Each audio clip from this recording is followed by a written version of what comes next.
on. We'll get started in just a few This minutes. meeting is being recorded. She's such a professional. I think you. Oh, I'm like used to, all of our Healing Roots workshops are now on Zoom since the beginning of the pandemic. So That makes sense. I do this several times a week sometimes. And you can tell. That's fantastic. So can I start? Oh, yes, of course. Oh, Linda thought it was funny. That's why I love being on committees with Linda. I can make her laugh. Good morning, everyone. I'm Ruby Wynn. If we haven't had a chance to meet, welcome to the Division of Epidemiology and Community Health seminar series. This is the second to last seminar for this school year. And that brings a tear to my no, my term as seminar coordinator is coming to an end. But that's not why I'm bringing it up. The reason I'm bringing it up, as many of you know, our fearless leader, Diane Newmark-Schneider, has announced that she'll be stepping down, and she is next week's seminar speaker. So I didn't know that at the time, but it is a wonderful opportunity for us all to get together here in room 150 next week for Diane's seminar, for us to learn more about what she'll be doing as she transitions out of her division head role and back into our community as a faculty member. So it'll be a great chance for us to hear from Diane, learn from Diane, and also wish her and thank her for all of these years as our division head.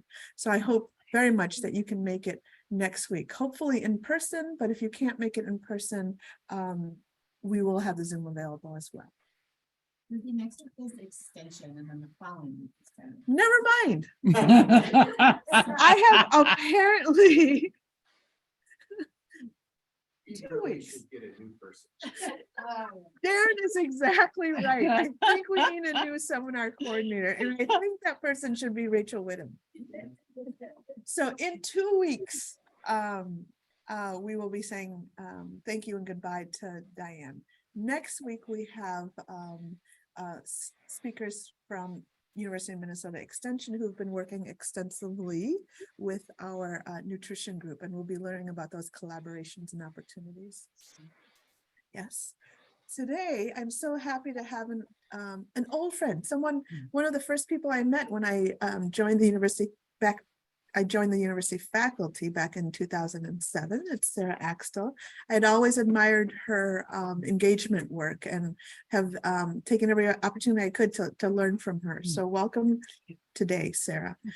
Sarah Axtell feels fortunate to be able to teach and learn with others in a variety of settings, including the University of Minnesota and the Healing Roots Learning Community.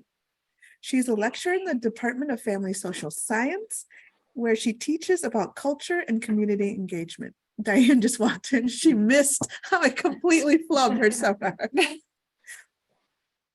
In Sarah's own work, she focuses on reconnecting with ancestral culture as part of a process of dismantling whiteness and developing a healthy sense of cultural identity. So thank you so much for taking the time and educating us and continually partnering with us, Sarah. Thank you. It's wonderful to be here, everyone. I just wanted to say hello to everyone online before I start my slides here. So it's good to see you all. Sarah and her postbacks together. We were. Yeah. We're in a little office with like 8 people and Between the morgue and infection control. It was great. Your door wisely. Okay, so on my screen, it's not showing the slideshow view. Could you check that out for me? We're gonna just fiddle with our technical issues here, everybody, and we'll get started in a second. And while you're helping me figure that out, I can do a little more of an introduction because I always like to start things by expressing gratitude to my own teachers.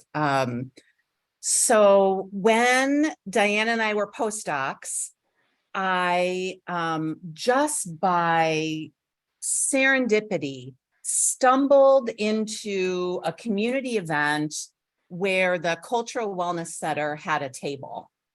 And I started listening to what they were sharing, and I'm like, wow, this is what I want to be learning. This is what I need in my own life. And this is what I want to be sharing with students. And so I started studying with elders and other cultural knowledge holders at the center. And that gave birth to another learning community that I'm a part of called Healing Roots. And so I just always like to start with a gratitude to all that they've invested in me and in our communities. And so a lot of what I'll share is from what I've learned from them and other knowledge holders. And that's okay. If we just have to do this other view, that's all right. Where did that go? Move this. What is this? That's the. So our online friends might not get the slideshow view, and that's okay. You'll still see. They have that view, actually. Yep, Oh, okay. no, actually, do they? No, they don't. No, they don't have that view. They Oh, have okay. the view that's on there. So let's share that view. That's okay. And while you do that, I'm going to get my PowerPoint out. Well, here I thought I was so ready by getting here early. It'd be great if people just go around and maybe introduce themselves real briefly while we're getting things together here. Anybody want to start us off? It's okay. Well, yes, thank you. I'm Tracy Sweeney, and back in the here in the division, and I lead the action team innovation that is the host of this particular seminar, and we're so happy that Sarah's here. That's fine. We'll just go with it.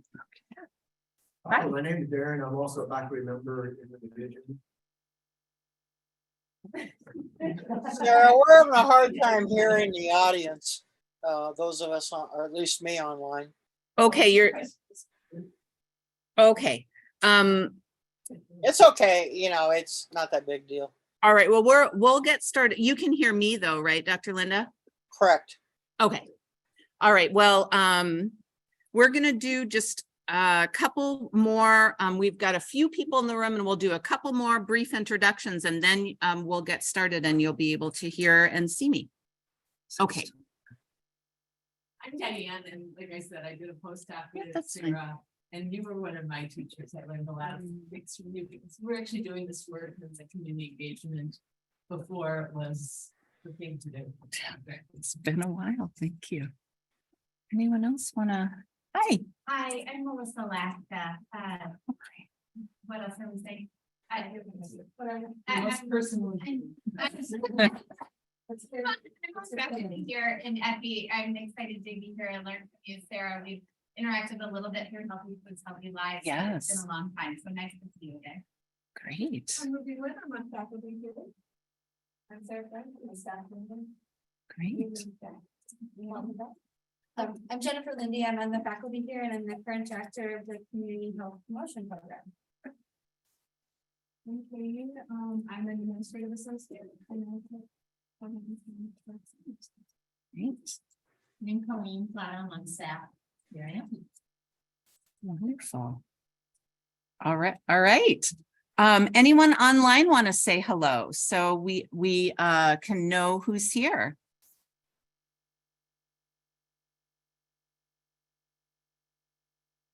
Folks online, can you hear me? Yeah, we can hear you. We're just trying to be respectful. Oh, okay. Anyhow, I'm Linda Bain Frizzell. I'm Eastern Cherokee and Lakota, and I work in School of Public Health, Environmental Health Division. Wonderful. My name is Julia Lorenzana Peasley. I can hear you great. I staff in the Division of Epidemiology and Community Health. Good to see you. Good morning. This is Ivan Wu, assistant professor in School of Public Health, EPCH.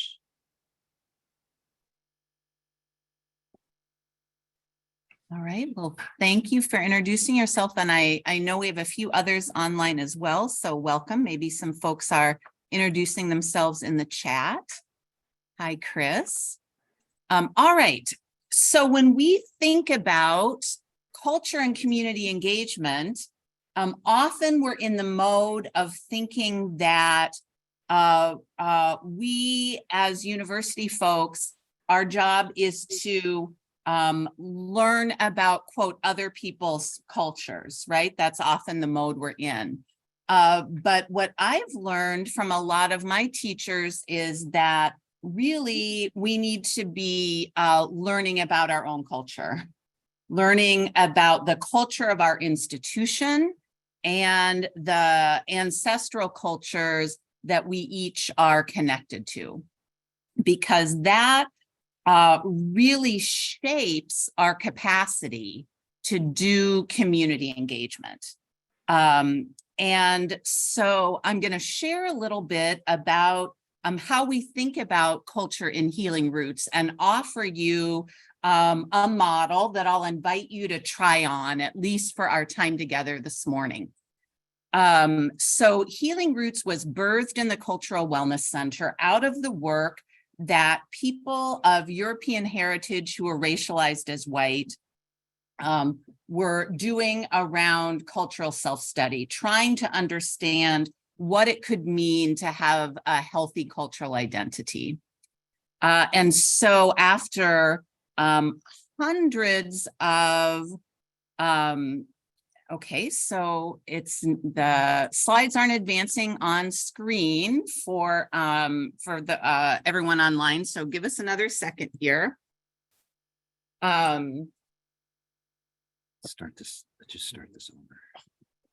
Oops.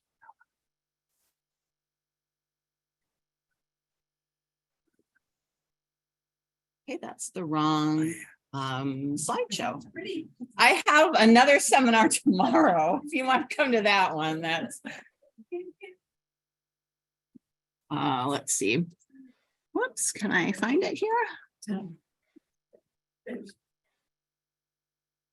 Okay. Wow, we didn't know this was going to be such an adventure. I have to tell you, Sarah, every time I can get something to work as an elder, I feel so modern. That's And not most of it. the time it doesn't. Right. Okay, and now I have no cursor to close that up. Huh. Okay, there we go. Why don't you just get to file and I'll get to open, and I will. Wow, this is super spicy today.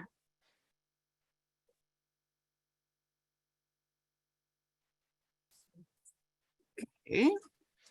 And if I do slideshow in the beginning, okay, I can now advance and let's see.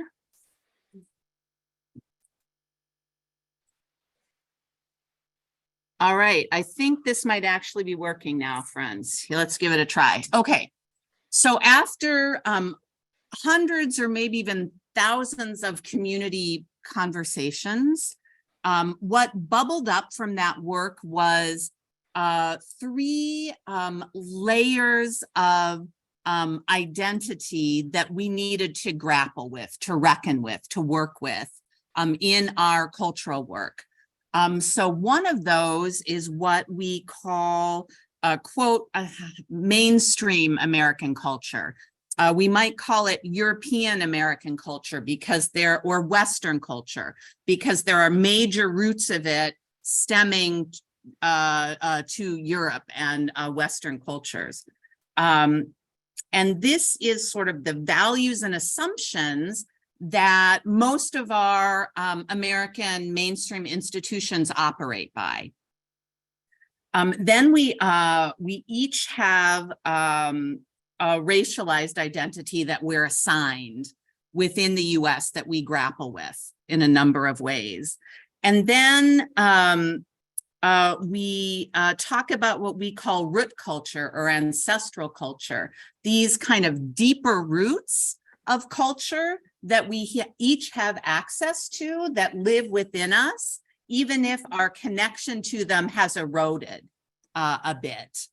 And so these are the layers of identity that we work with in Healing Roots. And today we're going to talk about modern, mainstream, or Western culture and root culture, and why we need to work with those in our community engagement work.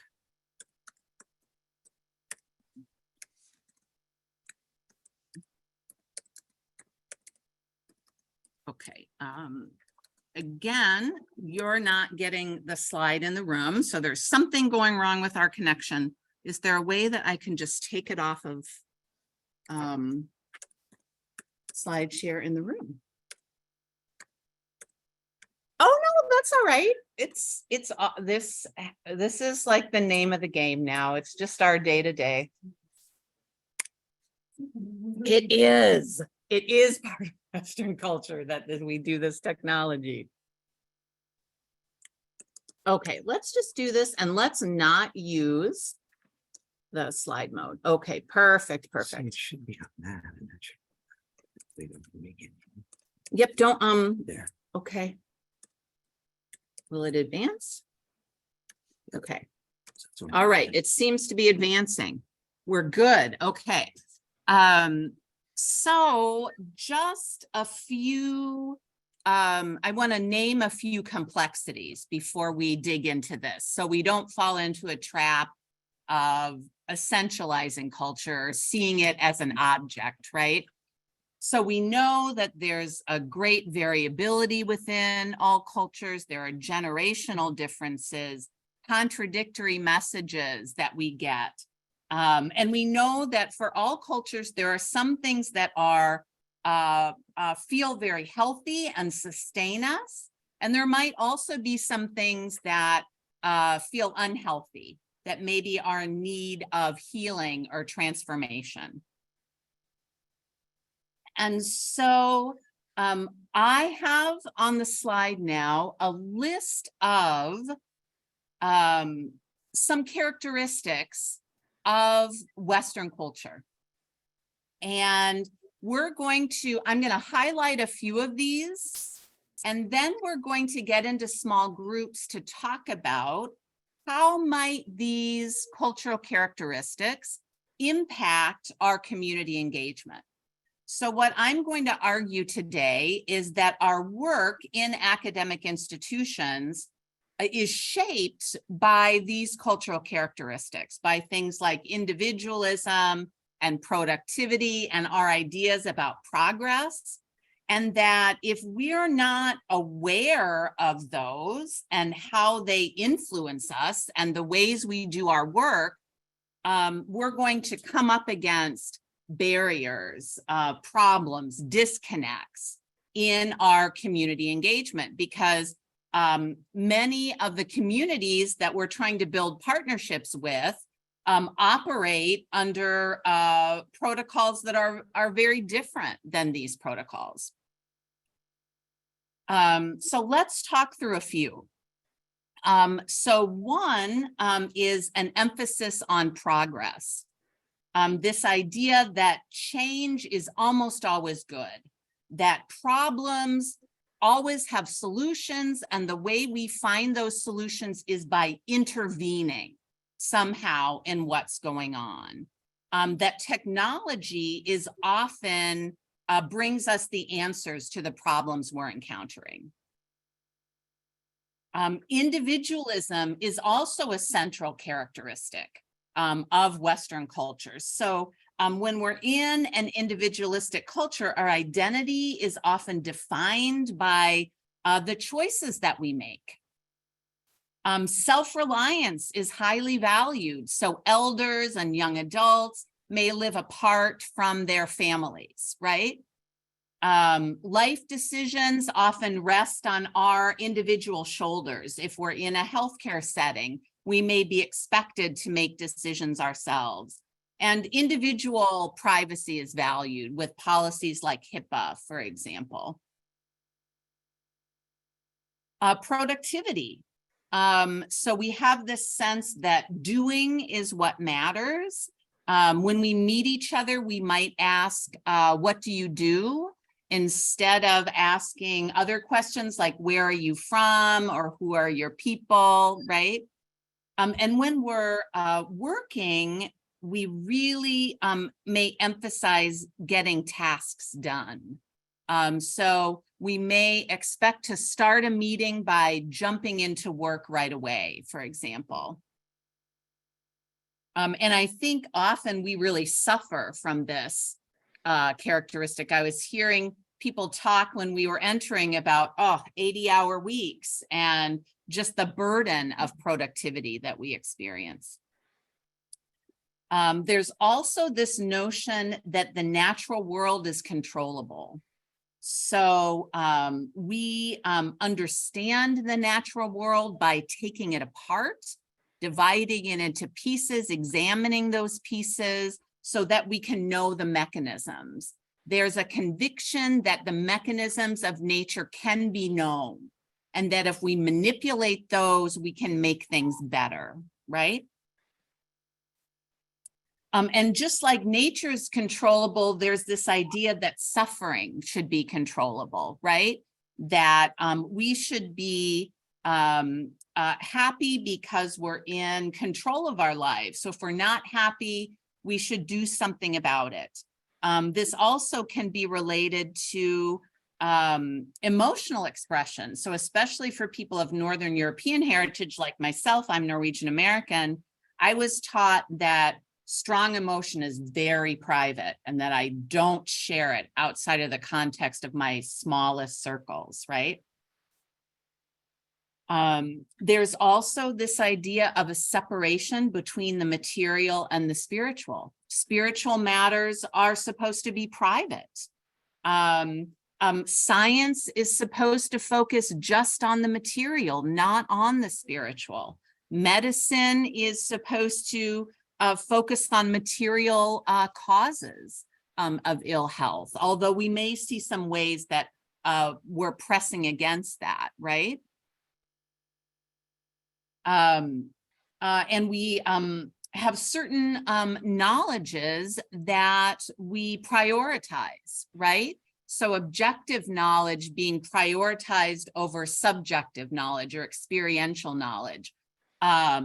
Intuition maybe not being as valued as objective knowledge, or quote, evidence of our evidence-based practice sort of having to fall into within certain boundaries, right?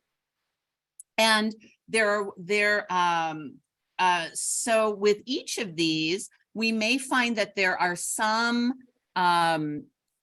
things that we really value about each of these characteristics. And there may be other things where we say, oh, that it feels like there's a gap there, or there's a harm there, or there's something that needs to be healed or transformed. Also, there's this idea of boundaries between the personal and professional. So when we think about our work, about problems we're trying to solve in our work, we may feel that we're not to be personally involved, right? That somehow makes us less effective. That if we maintain some sort of distance, we'll be more clear-minded, we'll be more effective in what we're doing. And so I want to say that for any of us, there may be things about those characteristics that really resonate for us, that we embrace, that feel comfortable. And then there may be other ways that we push against them, that we feel like those aren't things that we buy into. But the argument that I'm making is that our academic institutions operate according to these protocols. And that affects how we can do our work. And so what I'd like to do now is to get us into some small groups, and we'll have a couple of groups in the room and some groups online. And I'd like you to choose one or two of these characteristics and talk about, first of all, how do you see these that characteristic showing up in your day-to-day life? How do you see it showing up in the university? And then do you see ways that that characteristic may affect our community university partnerships? In whatever ways you, maybe some ways that you see as positive and other ways that you see as negative or creating barriers. And then we'll come back and we'll share knowledge together as a group and see what we can pull out of that discussion. So I am going to put in the chat, let's see if I do this. Let's see. I think I want to put in the chat okay, there we go. Okay, I'm going to put in the chat a listing of those. If it'll give me a cursor. So something about my system is not coordinating well with our.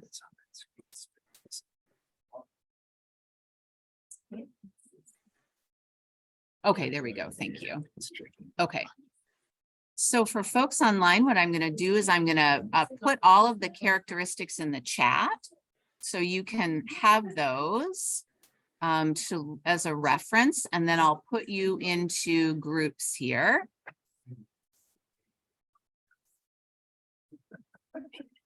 Okay. Okay, and then I will get you into some groups. All right, let's do. Okay, here we go. We'll see you in about 10 or 15 minutes.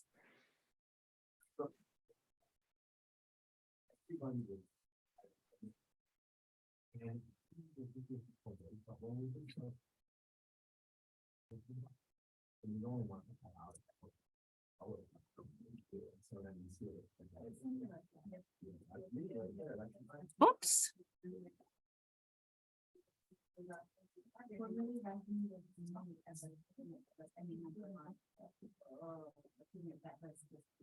I don't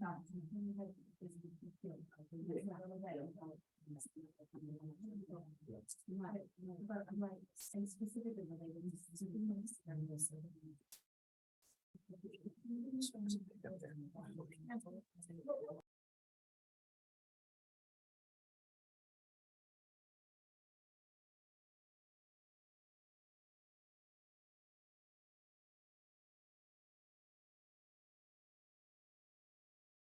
That's fine. Let me see here. And then I want to put on the screen this. So I'm going to try it. Okay. Yeah. And then when it shares, what happens when it's duplicating, it puts the controls over there. So I can drag them and go over them there, but it's not the way you think it is. And Right. Well, thank you for helping me with this. when it comes back. I'm sorry, I'm so clumsy with it. I don't know why. It's the nature of the thing. Yeah. It's got some of the thing. I don't know why it can kick in initially. Yeah. But now we're good. And if we minimize, maybe we can do it and leave it disappear. Well, you know, to see. No, I kind of like to have. That can be there. Okay. Yep. It's, yeah, in here, it's fine. It's only seen in here. That was just the one picture. There. Yeah, I mean, That's not a big deal. yeah, I like to have that. So. If we want, we can try and drag the control and share again back to this rate. So it's Well, not what kind of- I'm worried about is, here, I'm not. So I'm, Let's see, we're doing it again, Yep. right? Yep. Okay. So what we really wanted to do, okay. I got out of that this time. I go into. I just read it. I find it. Let's see, it's. So it's like how. So what is So why does it do that? we're dealing with like the bridging is up versus like, do I versus just like when we're interning, is it okay to change these things? And what's the difference between helping people succeed in what environment it is versus like.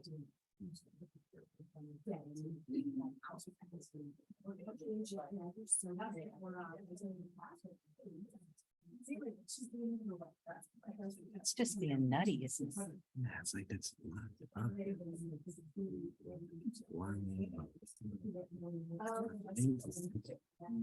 Yeah, so this is not the one we want. That's one that.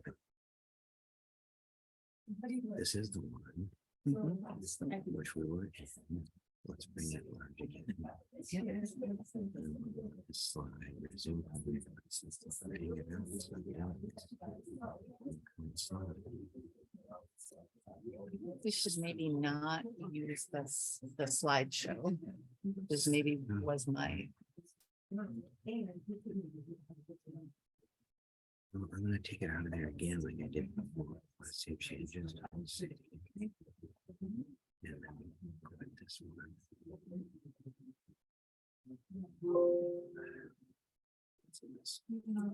So anyway, I'm gonna.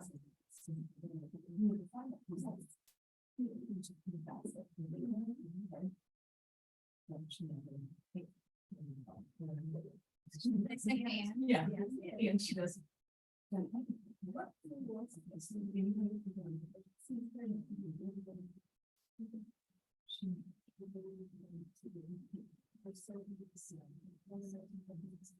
This is why I don't remember. sorry. It's this one right here. It's illustrious. Okay, and we want it to be on this slide. And if we, so I have to have it on slideshow, basically. Okay. And if we, yep, then, okay, It's advanced there, but it's. that's fine. Okay, It's right. advancing. Oh, wait, it's not advancing. Yeah, it's advancing here too, so that's fine. We're good. That'll allow you Let's to. just hold our switch to breath the and other not. side. Right. And so it's.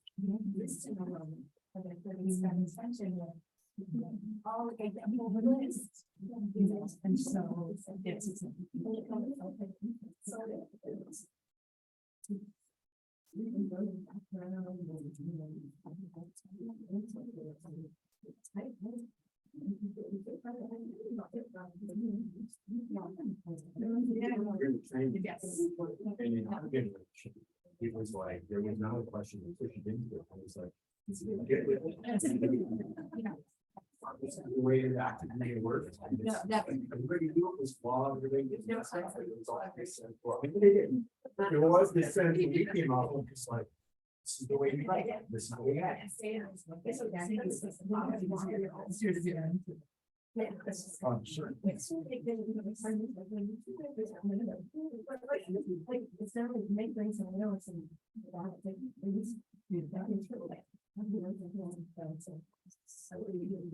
Yeah. So this. What's that? Interest in. Anyway, as you think about this framework of like environment. In some ways, without knowing that, but it's nice to them. Right. You don't always know that formally from behind it. Yeah, and I think others that miss that. And so like how do you balance, like if we just keep on pushing it to the next one, like we just. Oh, I was. In some ways, that's really. Yeah. I don't know, it's we just have to keep doing what we're doing and let them know that these could be different work things are. And to what extent. I think it just depends on what. Continue to make so really. Okay, I feel like, I mean, I don't know.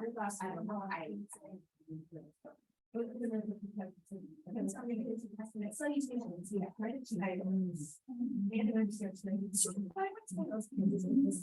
This is very background. Yeah. We're here. This is people are. Yeah. It's very important, but also like the slower, so it's. We are in the. When we're now in this. I don't know. It's other buckets. So that formality. Yeah, and it's like, it's okay to be informal with us.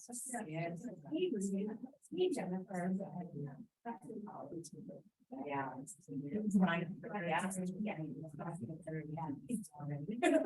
But no, I mean, but it's, I don't see that all the time.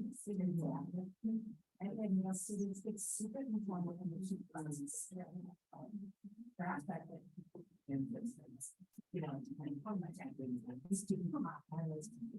so it's really hard to set up sometimes.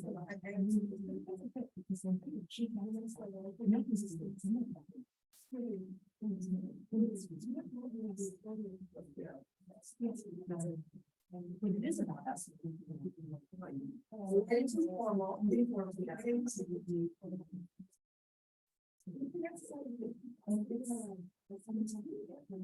Yeah.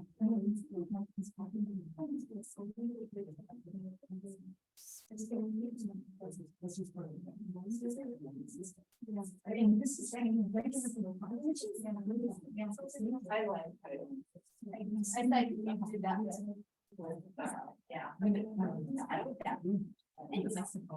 All these ones, you know. And this is another thing that I struggle with a lot, because you get a lot of questions. Or if you I just want, I blow them out before they have somebody.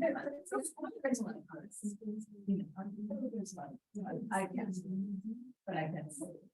And right, today, that's good or bad. And that, I think you may be in. I agree, it's like, you know. You don't get, you know, like must be.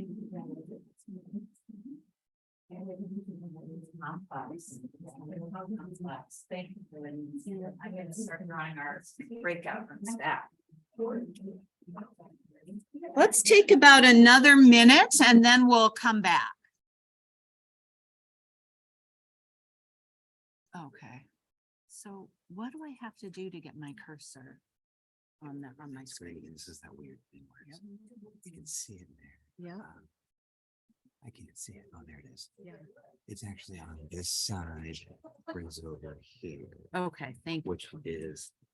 Honestly, could have. Yeah, I don't have good eye-hand coordination, so.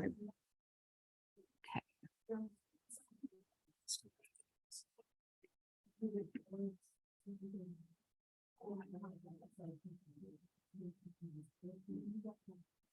wait, I think I need to go. Okay. Okay, then we're going to stop share. I'm gonna go to this. Okay, now once again, I can't advance the slide again. This is really challenging. Let's see. Okay, oh, now I can. Okay.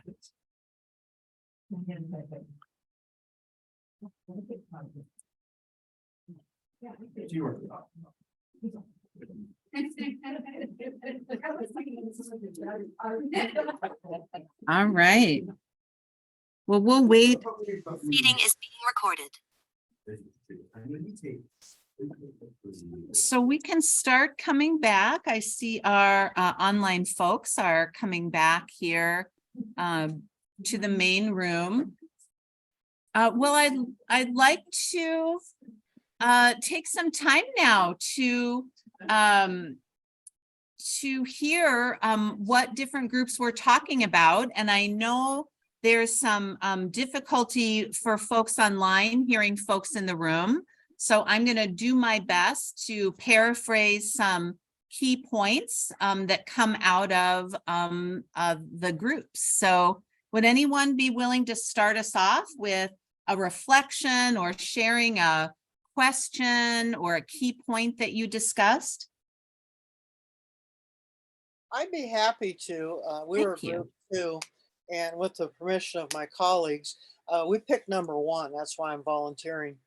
And I shared that I'm going to be 73 first part of May, and I've had the sad experience of experiencing back in the mid-70s, as near as I can tell, whenever this country went from being community-based, and however you define community, doesn't make any difference, but a community, to individualism. And it is taking our country down. We have no respect for each other. We don't have extended families anymore. And I teach American Indian, Alaska Native health and wellness. We've lost all this, and we are suffering. People are so individualized that they think of no one else except themselves, and that pretty well sums up. And I do teach a cultural humility class, and within that we talk a lot about that throughout the course of the semester. And I think the biggest thing that my students take away from that is we recognize culture as a protectorate. Whatever culture you belong to, that is designed or supposed to protect you. But the most commonly asked question is, well, how do I do that? And they're apprehensive about asking questions. And so I say, no, humble yourself and you ask a question. How are you ever going to know? So any other, Emerson or Carolyn or anybody have anything else you want to add?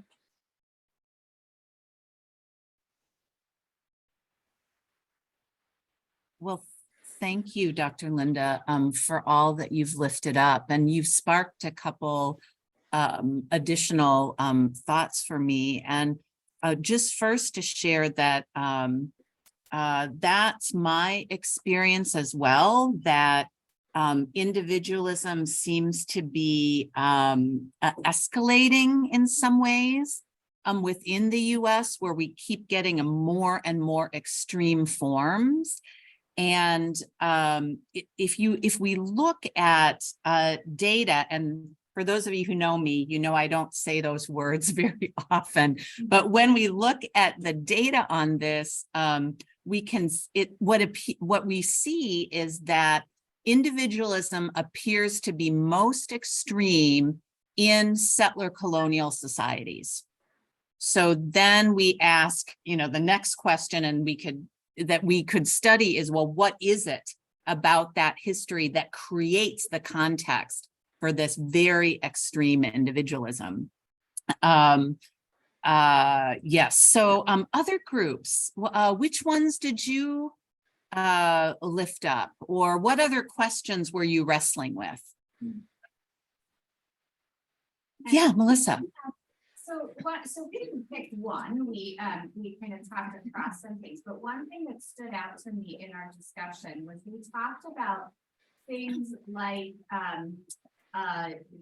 productivity, being linear minded, the written word, being the ultimate document, not ultimate knowledge, not expressing emotions. And we talked about how I think we've thought quite a lot about our group members, as many others here have thought quite a lot about this over particularly the last handful of years. And one of the points that we've gotten to is we need to train our early career folks that we're mentoring to be successful in the world that we currently have and the structure that we currently have, while acknowledging that it needs to change. And that's been a balance that even getting there has been difficult.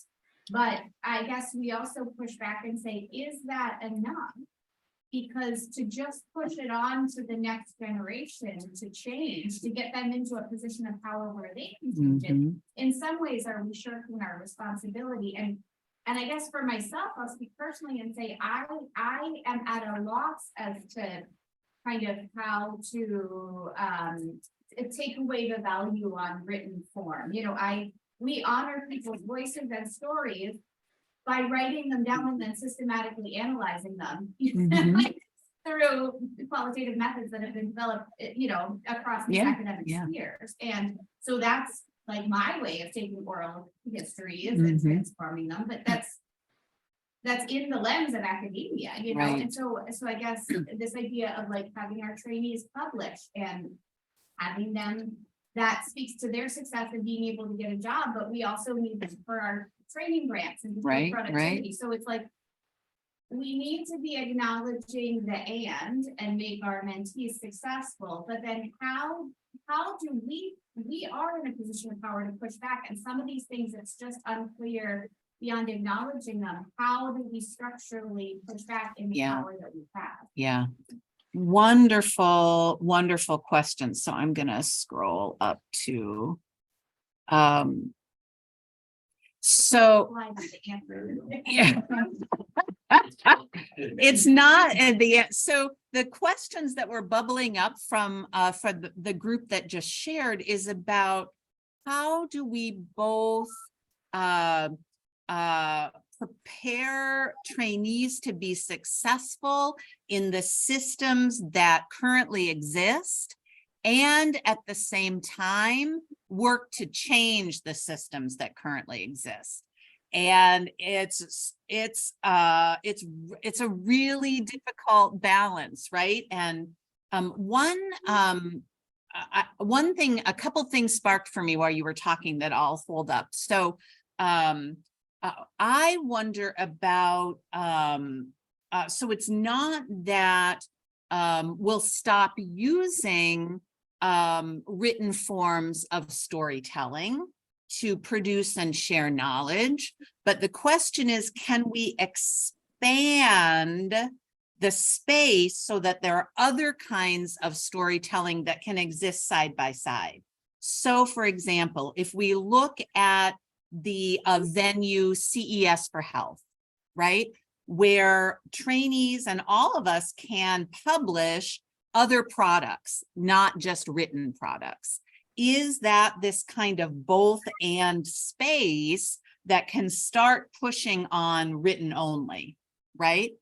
And when we have a chance to design knowledge sharing sessions, can we create spaces where different sorts of knowledge sharing exists side by side, where there might be spoken word, there might be visual arts, there might be a traditional, presentation of a paper. And so how do we get creative with sort of that side by side, both and sort of venue?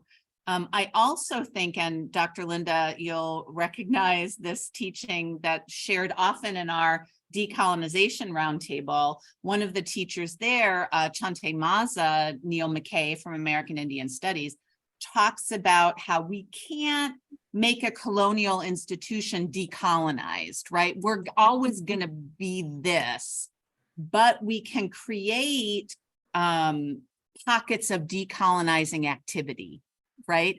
So we can create these pockets that are more creative, more flexible, have more give to them, more space for side by side, right? And to me, that's the point that we're in right now, where, so I might work with students and I might say, I love the voice that you used in that paper. That is an important voice that we need and that I don't want you to lose. And here are some things that you might consider revising if you were sending it to this kind of publication outlet that was looking for academic writing. So trying to have that sort of side by side, both and for a student's writing, for example. So, so when I think about how we can work with this, I think it's a huge step just to understand academic protocols as cultural. Because when we don't see them as cultural, we portray them as right or correct, right? Or appropriate. So we need to shift from acting as if they're somehow a universal standard to seeing them as one set of cultural protocols, and that there are many other sets of cultural protocols that our students, that our colleagues, that our community partners bring into the mix when we're interacting all together, right?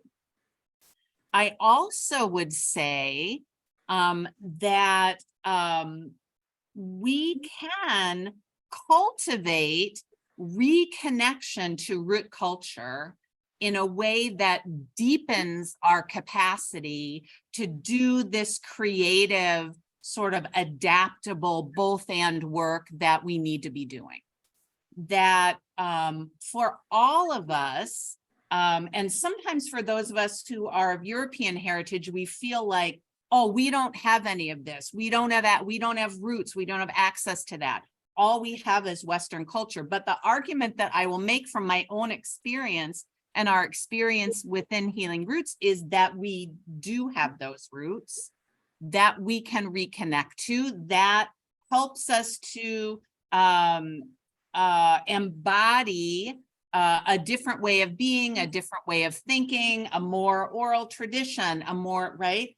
And that when we think about a healthy cultural identity and we connect to those deeper roots, these are the kinds of questions that we work with, right? We think about connection to ancestors, connection to land, and connection to community as kind of three forms of connection that we would argue as humans we need to thrive and to flourish, right? So practices for remembering ancestors, for honoring ancestors, for carrying on healthy teachings from ancestors, practices for being connected to land, and thinking about how, for those of us who are settlers here, how do we adapt our own land practices to the places we are living in now in a healthy way,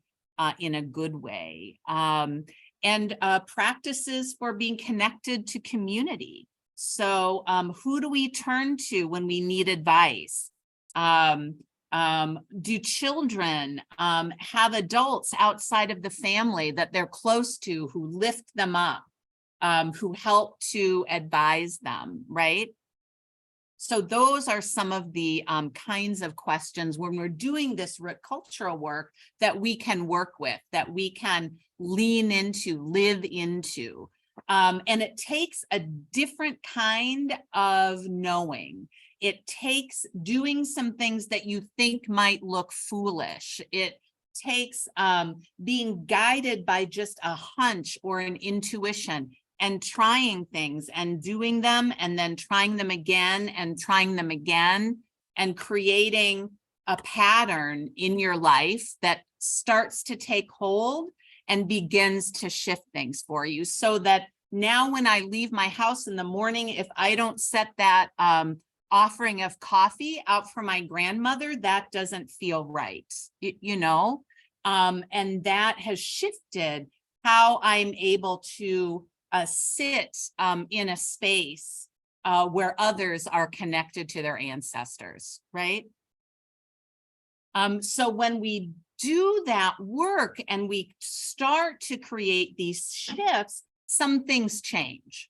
So we start to see ourselves not as individuals, back to what Dr. Linda was lifting up a few minutes ago, not just as individuals, but we understand that we symbolize things, right? That we symbolize our institution, we symbolize our people. We don't just act as individuals when we're out in the community or when we're here on the campus. That's one of my weaving projects, by the way. I'll just point that out. I'm very proud of it. Okay. It also helps us to share intellectual authority, right? So we want to understand the limits of our academic knowledge, right? Understand both its strengths and its weaknesses. So boy, we're good at direct causation, right? Boy, we're not quite as good as at complex diffuse causation, right? But wow, there are other knowledge systems out there that are super good at that. You know, many indigenous systems really have a deep connection to that sort of more diffuse, complex kind of causation. Understanding the underlying assumptions of our academic knowledge as cultural, you know, this staying in our own lane, so that if we're asked, asked a question, like we're out in community, we're asked a question, I just practice saying, wow, that's a really good question. I'm not sure, but I bet this community knowledge holder would know, or this elder would know, or this young person would know, right? And not kind of getting used to not being an expert, right? We're socialized here to try to be experts on everything. Connecting, as we were just saying, connecting to our own ancestral knowledge so that we can practice sort of holding both ancestral knowledge and academic knowledge, right? And boy, that's a weird, liminal, scary, uncertain space. I can tell you from my own experience, but the more we lean into it, the better we get at it. And then when we're working on a health issue, we want to be engaging in self-study about that issue in our own community. So if we're working on food-related illness in someone else's cultural community, I hope we're also doing some self-study around food-related illness in our own cultural community, right? So I think too that when we do this work, when we listen as individuals, we often see feedback and truth-telling as a personal attack or personal criticism, right? But when we start doing this work, we see ourselves as part of a larger whole. Then we see this feedback and this truth-telling as knowledge about how to change damaging patterns that we are a part of, right? So we see ourselves as part of this bigger tapestry. And when we hear that truth-telling, we say, oh, that gives me knowledge about how we can create a different weave, lay a different layer in that tapestry, right? And so our roots are deeper, not as shallow, so we don't tip over as much, right? That we're able to kind of flow with the truths that we're hearing. So that is that's what I got for today. So I would love to hear in our last little bit of time here any thoughts that you have or reflections or questions that are coming up, and I'd invite you to come join us in Healing Roots. We have at least monthly, sometimes 3 or 4 times a month, learning communities on Zoom that you're welcome to join. I know many of you are familiar and love, as I do, the Cultural Wellness Center. Put their info up there, and then my own email if you want to reach out and get coffee this summer. Thank you so much, Sarah. Yeah. Thanks, everybody.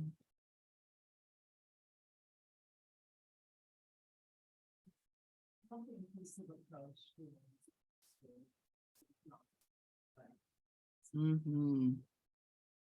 Yes. We have a comment from our group in the room about just that this inclusive approach where we're all looking at our own culture and how that can shift things, that can feed us in a different way. Well, I'll just thank you all for spending this time with me this morning and allowing me to share some things that are really important in my own life and have really fed me. And I hope that it sparks some ideas or questions for you that you'll walk with. And any students online, we still have a couple seats in my 66 class in the fall if you want to talk more about this stuff. And it's a well-loved course. You get in. Yes. It's super fun and hard and good. We have a good time. All right. Thanks everyone so much, Dr. Linda. It's so great to see you.